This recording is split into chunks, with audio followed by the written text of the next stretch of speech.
channel, balik lagi sama aku Kiki di YouTube channel aku Kiki in Holland. Ya, makasih banget buat kalian yang udah ngeklik video ini. Jangan lupa di like dan komen ya kalau kalian ada pertanyaan. So, buat kalian yang baru gabung, kenalin, nama aku Kiki.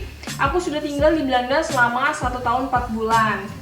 Dan di video kali ini aku mau bahas soal local stuff ya. Jadi banyak banget yang nanya soal local stuff ini. Tahu-tahu video gue yang udah gue upload selama beberapa bulan yang lalu, tahu-tahu booming, banyak banget yang DM, banyak banget yang nanya. So di video kali ini gue mau bahas Q&A dan juga persyaratan terbaru soal local stuff ya. Oke, pertama gue mau bahas Q&A-nya dulu. Ini waktu itu ada yang nanya, Kak, udah tinggal di Belanda jadi lokal staff berapa lama, terus alasan resignnya kenapa? Jawabannya adalah jadi waktu itu gue gak keterima jadi local staff. Gue sudah mengikuti wawancara sampai tahap akhir ya, sama wawancara sama perwakilan staff KBRI dari Perth. Tapi waktu itu gue gak ada kabar sama sekali, entah gue diterima, entah gue ditolak. Dan gue udah nunggu sekian bulan, jadi gue menyimpulkan diri kalau iya, of course gue ditolak pastinya. Terus gue ini ke Belanda bukan karena gue mengikuti lokal staff, oke? Jadi gue ke Belanda itu waktu itu gue mengikuti program namanya Au Pair selama 1 tahun di Belanda.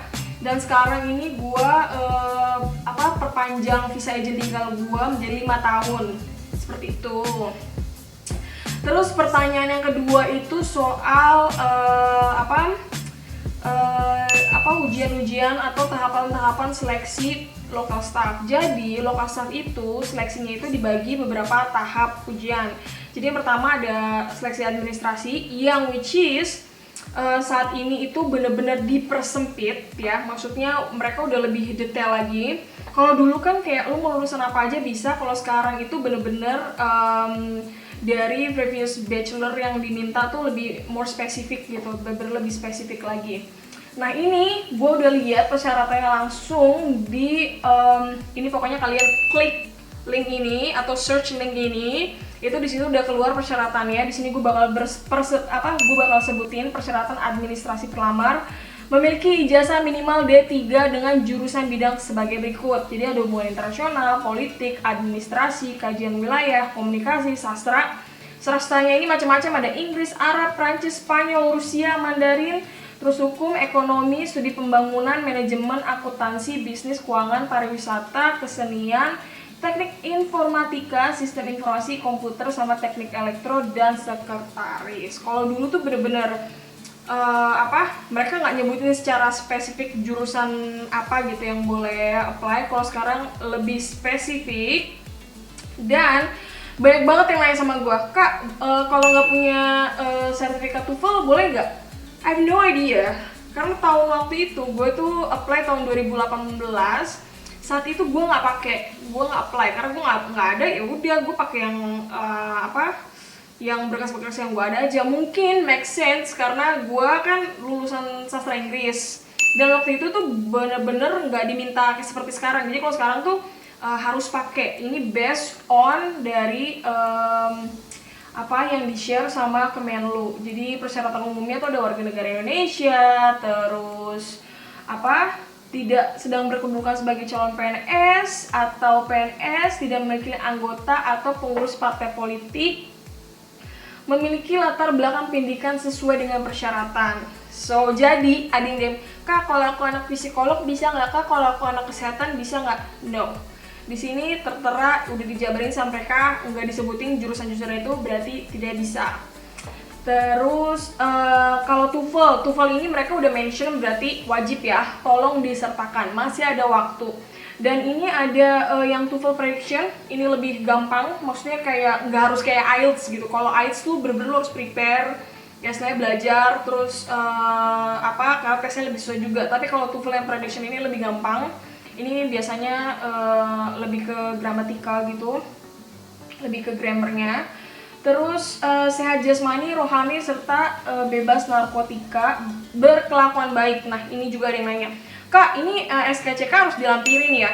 Kalau dulu gue lampirin. Nah ini juga dia minta surat kelakuan baik yang tidak pernah terlibat tindak pidana. Berarti of course SKCK diminta, berarti wajib. Terus ini ada surat jasmani dan rohani yang bebas narkotika. Kalau dulu ini nggak ada diminta sama sekali, dan sekarang ini diminta. Berarti of course itu wajib. Jadi buat kalian yang nanya, Kak, kalau misalnya SKCK dilampirin nggak? Ya kalau ada dilampirin lebih bagus, dan ini juga mereka minta dilampirin, so berarti emang ini wajib. Kalau dulu itu tuh nggak more spesifik, nggak spesifik kayak gini. Dulu tuh cuman CV, surat lamaran, SIM-A, SKCK. Kalau punya sertifikat TOEFL dilampirin, kalau nggak ya nggak apa-apa gitu. Terus ini, nah terus ada yang nanya lagi, Kak, surat lamarannya pakai bahasa Indonesia atau bahasa Inggris? Kalau dulu zaman gua itu kita nggak dikasih tahu kayak sekarang. Kalau sekarang tuh lebih more spesifik. Surat lamaran dalam bahasa Indonesia ditunjukkan kepada Kepala Biro SDM Kementerian Luar Negeri. Ini tertera di sini, dijabarin sama dia. Kalau dulu ini nggak ada kayak gini, jadi gue bikinnya dulu pakai bahasa Inggris. Jadi gue bikin surat lamarannya tuh pakai bahasa Inggris. Terus ada juga yang nanya, Kak, bisa lihat from surat lamarannya seperti apa nggak? Gue udah nggak punya, itu udah lama banget. Laptop gue ada di Indo. Ini gue udah laptop baru, jadi gue nggak punya tuh surat lamaran gue yang dulu. Tapi gue ingat surat lamaran gue itu berisi motivasi gue soal kenapa gue pengen jadi local staff. Jadi di situ gue kasih ya biasalah basa-basi dulu pembuka, terus gue kasih tahu nama gue siapa, umur gue berapa, gue single, gue lulusan apa, gue jurusan apa, dari kampus mana. Terus baru gue kasih lihat pengalaman gue di perusahaan mana aja. Terus abis itu gue kasih motivasi gue. Udah sesimpel itu surat lamarannya, nggak susah. Terus sama CV dengan format bebas ya, formatnya bebas. Jadi jangan nanya, Kak, kalau aku pakai begini boleh nggak, pakai begini nggak? Terserah. Di sini juga mereka udah bilang terserah.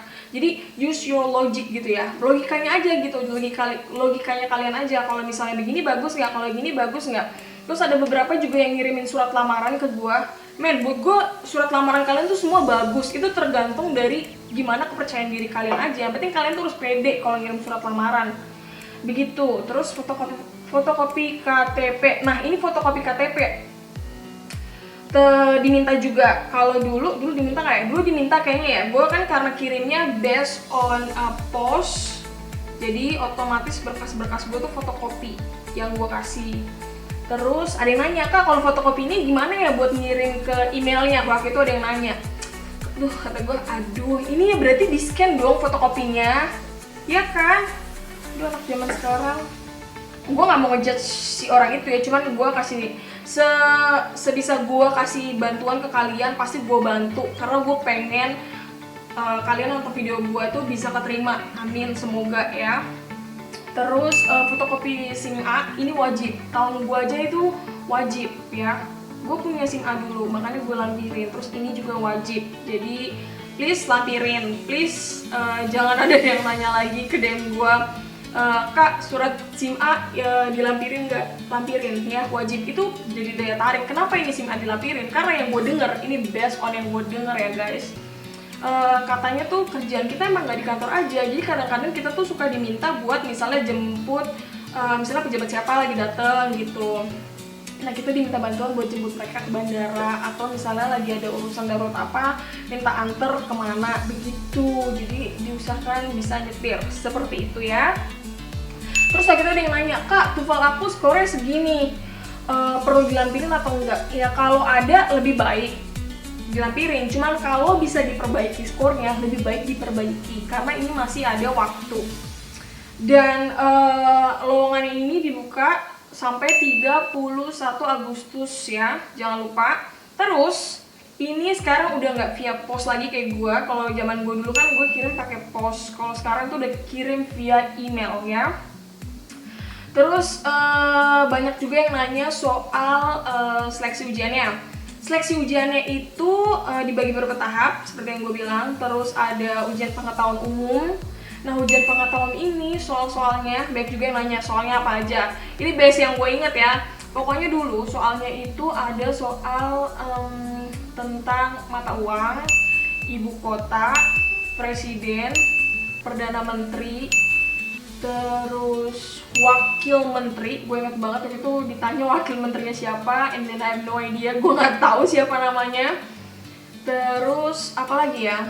Ya pokoknya soal-soal ekonomi, politik, sejarah, hal-hal yang berbau apa ya? Yang berbau sosial politik yang bener-bener kejadian lagi happening saat ini. Jangan lupa. Terus gue saranin kalian download atau cari tahu soal-soal Kemenlu ya buat PNS-nya itu. Waktu itu gue download soal calon PNS Kemenlu. Gue baca-baca di kereta sebelum tes itu, gue inget banget.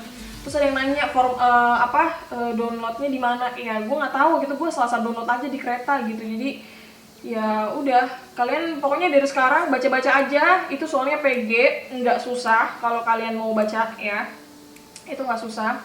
Terus ada lagi soal bahasa Inggris. Nah soal bahasa Inggris ini, kalau soal yang pilihan ganda itu soalnya lebih ke grammar. Tapi kalau yang menerjemahkan itu soalnya waktu itu tentang si Ibu Retno ya. Dia berpendapat atau berpidato soal apa gitu, soal pemilihan umum di luar negeri gitu. Nah jadi kalian cari-cari tuh aja kosakata yang kayak pemilu tuh apa aja, democracy, general election, party, kayak gitu-gitu. Cari tahu kosakatanya. Karena waktu itu gue pas nerjemahin ada satu kata itu gue lupa bahasa Inggrisnya apa.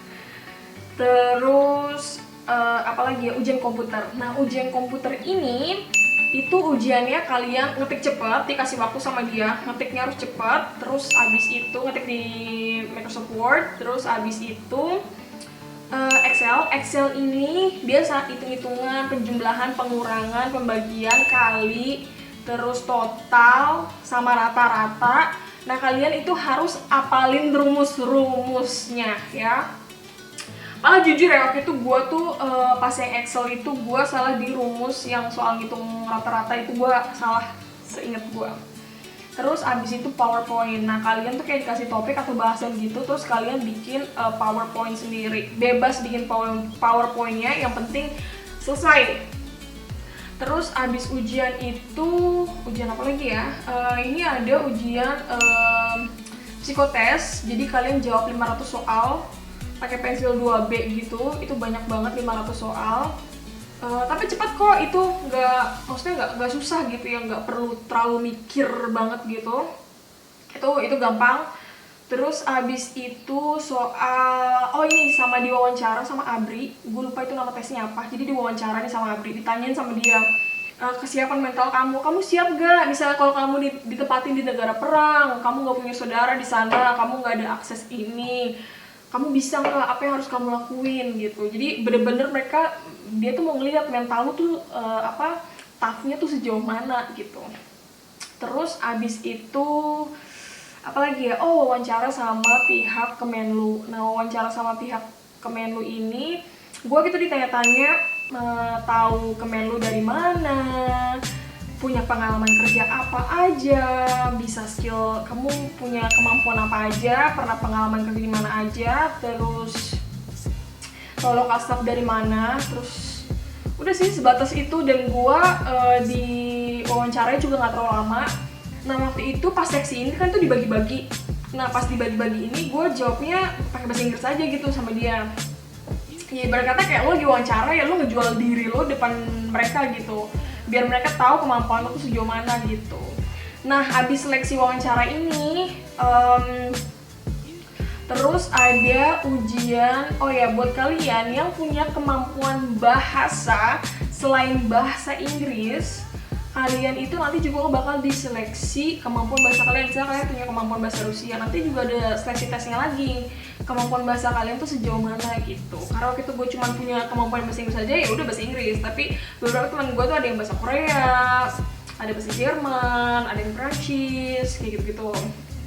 Nah setelah wawancara soal bahasa, misalnya kamu punya kemampuan bahasa asing selain bahasa Inggris, kamu juga bakal dites. Nah setelah tes itu, kamu itu bakal dites wawancara lagi sama perwakilan staf KBRI. Waktu itu gue ditanyain pertanyaan juga nggak jauh beda, kayak tahu local staff dari mana, terus motivasi kamu ikut local staff tuh apa. Terus gue ditanyain ada satu kasus, kalau misalnya ada warga negara Indonesia punya masalah begini, apa yang harus kamu lakukan gitu. Jadi perlu jelasin. Waktu itu gue diwawancara sama cowok satu, cewek satu. Sama yang cowok ini gue jawabnya pakai bahasa Inggris, sama cewek ini gue jawabnya pakai bahasa Indonesia. Terus gue ditanya bisa edit YouTube nggak waktu itu. Terus gue ditanya sosial media gue apa. Terus gue ditanya, karena waktu itu gue sebutin gue tuh gak cuma kerja aja, tapi gue punya online shop juga, gue jualan juga. Terus ditanyain kenapa kamu ngasih nama online shop kamu ini. Gue suruh jelasin, waktu itu gue jelasin pakai bahasa Inggris juga. Terus gue apa lagi ya, ditanya kamu tahu nggak kalau bidang ini tuh kerjanya apa aja gitu. Terus KBRI itu jadi dijelasin sama dia kayak pahit-pahitnya kerja KBRI gitu. Terus gue bilang oh iya saya siap gitu, gue jawabnya sih cuma oh iya saya siap gitu. Terus dan gue inget banget ini juga, gue waktu itu gue sampai nih, kalau kalian bisa lihat ini gue dulu tuh bener-bener prepare sebelum wawancara. Gue tulisin gitu apa sekiranya yang ditanyain kalau misalnya tes wawancara. Jadi waktu itu juga sempat ditanyain kenapa kita harus nge-hire kamu gitu, apa alasan utamanya kita harus nge-hire kamu gitu ya. Kamu menjual diri lah, maksudnya jelasin ke dia kayak hal-hal positif kamu tuh apa, kamu orangnya seperti apa kayak gitu. Terus ya yang gue bilang tadi, kelemahan dan kekurangan lu tuh apa, disebutin juga waktu itu gue ditanyain. Terus apalagi ya, oh ya gue ditanyain kenapa waktu itu milihnya KBRI Perth. Gue sih waktu itu bilangnya karena Perth deket sama Indonesia, and then tiketnya murah gue bilang. Terus karena gue sebutin tabungan gue cukup lah, maksudnya kalau misalnya ke Australia, ditempatin di Australia itu tabungan gue cukup gitu. Tapi kalau ditempatin kayak di Europe, gue itu over budget, gue bilang gitu. Makanya gue jelasin gitu, gue sih fair-fairan aja, gue jujuran aja sama mereka gitu. Terus abis itu apalagi ya, kita nunggu, setelah tes wawancara itu nunggu selama beberapa minggu. Ternyata nggak ada kabar. Terus tahu gue dapet kabar dari teman laki-laki gue yang bilang katanya dia sudah ditempatin di KBRI gitu. Ya yang gue bilang, seperti yang waktu itu gue bilang, yang nepotisme is real. But guys, please, ini juga ada yang nanya, aduh kak aku jadi ngeri ya mau ikut, kayak jadi males gitu gara-gara nepotisme.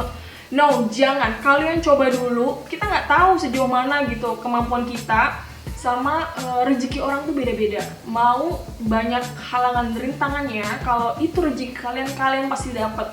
Dan banyak juga mereka tuh yang pinter-pinter yang keterima jadi local staff. Ya, ingat, banyak mereka yang pinter-pinter juga keterima jadi local staff. Jadi jangan karena cuma satu oknum terus kalian jadi baper, jiper gitu, jangan. Harus coba, tetap semangat ya. Gue inget banget kok waktu itu juga ada cowok, gue nggak tahu ini dipanggil bapak-bapak apa mas ini ya. Jadi dia itu tau-tau pas kita lagi salaman kenalan gitu, terus tau-tau dia bilang, oh iya om saya ada yang di KBRI ini udah sekian tahun, dia bilang gitu.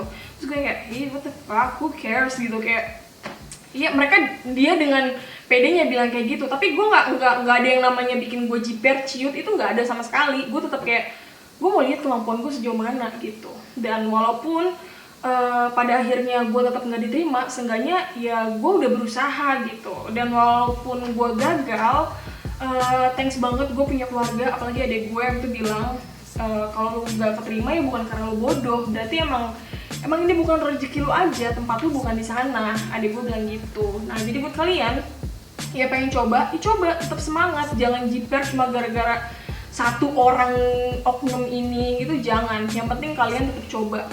Terus local staff kan juga banyak kok anak-anaknya yang pinter-pinter, yang punya kemampuan bahasanya tuh wow banget ya. Jadi nggak cuma bahasa Inggris aja, tapi ada yang Korea, Jepang, Jerman, which is pretty good. Terus ada yang punya pengalaman kerjanya udah keren-keren gitu, dan mereka masih mau coba local staff gitu. Jadi buat kalian jangan patah semangat.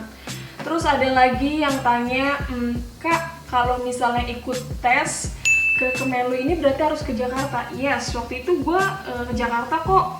Terus si yang DM gue ini bilang, kan saya tinggal di Batam, kata dia, ongkosnya gimana, ditanggung nggak? Enggak. Kemenlu tidak menanggung biaya apapun terhadap kalian, entah tiket pesawat, hotel tidak ditanggung oleh Kemenlu, jadi pure modal sendiri. Temen gue ada kok, temen deket gue itu Mumu, dia dari Jogja, dan tiap tes tuh dia bolak-balik ke Jakarta naik pesawat loh, naik nyewa hotel, naik pesawat, which is modalnya udah lumayan juga. Dan Mumu waktu bareng sama gue juga dia nggak lolos, dan sekarang dia ikut lagi gitu. Dan yang penting jangan patah semangat gitu. Terus abis itu ada lagi yang nanya, Kak berarti ngeri juga ya kalau misalnya ikut terus semuanya kita modal sendiri? Ya emang siapa yang mau modalin kalau nggak modal sendiri? Hello gitu, kayak lu kerja ngerantau dari misalnya kampung lu ke Jakarta aja tuh modal sendiri kan, nyewa kos sendiri, bayar transportasi sendiri. Ini apalagi ini ya tetap sama, lu modal sendiri gitu. Jadi ntar tiket pesawatnya ya modal sendiri, nyewa apartemen, tempat tinggal ya modal sendiri gitu. Dan terus ada yang nanya, Kak ini emang harganya kalau tinggal di sini sekitar berapa ya? I have no idea. Googling ya, Google. Tapi yang gue tahu orang sana, maksudnya orang lokal staff yang sebelum kita yang udah stay di negara itu, biasanya mereka baik kok, mereka bantuin kita kok. Nanti bakal dikasih tahu tempat tinggalnya. Dan teman gue ini yang udah jadi lokal staff juga, dia tempat tinggalnya bareng, sharing gitu. Jadi nggak sendiri-sendiri, sharing kan, jadi lebih ringan gitu. Ya karena kalau gajinya, kalau ujian bahasa Inggris itu transfernya susah nggak gitu. Kalau buat gue nggak susah sih, biasa aja gitu, nggak susah. Cuman itu gue masih gregetan sampai sekarang, itu gue lupa satu kata itu, gue lupa bahasa Inggrisnya. Yang surat kelakuan baik itu perlu dilampirin nggak? Ya perlu dilampirin. Terus ada lagi yang nanya, Kak kalau kita udah sampai sana apa yang harus kita lakuin? Well, I have no idea, gue belum nyampe sana coy, gue nggak nyampe negara yang gue mau, jadi I have no idea. Tapi yang gue tahu pasti lu bakal di training dong buat handle kerjaan sana, ya kan? Ini ada yang nanya, Kak tes pengetahuan ini ada tentang sejarah kebudayaan Indonesia atau tentang negara-negara? Ya, semua ini keluar ya, tentang negara-negara lain, terus sejarah, budaya ini keluar. Terus jangan lupa waktu itu gue ada soal yang wakil menterinya siapa, itu gue nggak tahu wakil menterinya. Kalau mau itu bisa diperpanjang nggak kontraknya? Yang gue tahu sih maksimal 2 tahun ya kontraknya, 2 tahun. Cuman ada yang pulang, ada yang stay, tapi itu tergantung kebijakan KBRI-nya. Jadi I have no idea, gue bukan kiprah gue buat ngomong di bidang itu. Jadi yang gue tahu emang kontraknya 2 tahun. Masalah diperpanjang atau enggak, I have no idea. Tanya KBRI-nya langsung. Kalau ngomong bahasa Inggrisnya pas-pasan, berapa persen akan diterima? I have no idea. Karena gue bukan yang nerima kalian gitu. Jadi I have no idea, tapi prefer kalian lebih baik kalian praktek dulu, banyak ngomong, lancarin itu. Kalau misalnya udah tahu nanti dipindahin kemana, Kak? I have no idea. Gue nggak tahu. Yang gue tahu kontraknya 2 tahun ya, 2 tahun. Terus masalah dipindahin atau dipulangin, I have no idea. Gue nggak tahu. Ada juga yang nanya, Kak itu kita taunya dari mana soal negara yang dituju? Jadi waktu itu gue itu tahu dapat list negara-negara mana dan KBRI mana yang membutuhkan lokal staff. Itu pas di tes psikotes itu keluar. Jadi mereka ada selebaran gitu. Tapi sebelumnya mereka udah email kita dulu. Kita udah di email, terus kalian pilih itu mau negara mana yang kalian mau. Kita bisa milih, tapi KBRI Kemenlu yang menentukan gitu. Waktu itu temen gue ada yang mau di Sofia, tapi malah dia dilemparnya ke Perth. Makanya kalau kalian lihat ini gue kasih lihat di sini ya. Ini namanya gue blur aja. Ini waktu tahun gue tuh ada KBRI New York, Kuala Lumpur, London, Los Angeles, Perth, terus Pyongyang, terus Sofia. Ini banyak. Waktu itu tuh seleksinya itu pertama itu tahap ada ribuan orang, gue lupa 1000 berapa ke 2000 gitu. Terus menyusut jadi tinggal 90 ke 80 sekian orang gitu. silakan dicoba. Terus ada juga, Kak, ini dibukanya setahun berapa kali? Setahu gue dibukanya setahunnya ada 2 kali. Biasanya di awal tahun sama di Agustus. Cuman awalnya tuh gue antara Januari atau Februari gitu. Jadi kalau kalian nggak bisa dapet yang sekarang, coba lagi, ya kan? Oh iya, ini juga ada yang nanya, banyak banget yang nanya surat lamaran. Surat lamarannya itu ya sewajarnya kalian ngelamar ke corporate ya, ke perusahaan-perusahaan sewajarnya. Cuman kalau gue gitu ya gue kasih motivasi gue juga buat ngelamar lokal staff tuh karena apa? Seperti itu guys. Oke, mungkin ini aja video kali ini.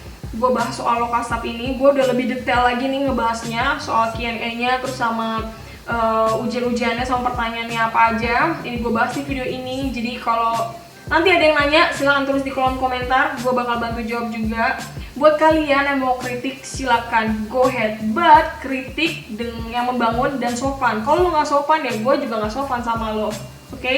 So buat kalian semua jangan lupa like, comment, subscribe, share videonya. Terus yang buat ikut tes periode 2 ini, good luck, semoga kalian keterima. Terus kalau udah keterima jangan lupa kabarin gue ya. Jadi gue ibarat kata walaupun gue keterima, kalian bisa keterima kan, jadi gue bisa dapet happy-nya gitu. Oke? Sampai jumpa di videoku selanjutnya. Dadah.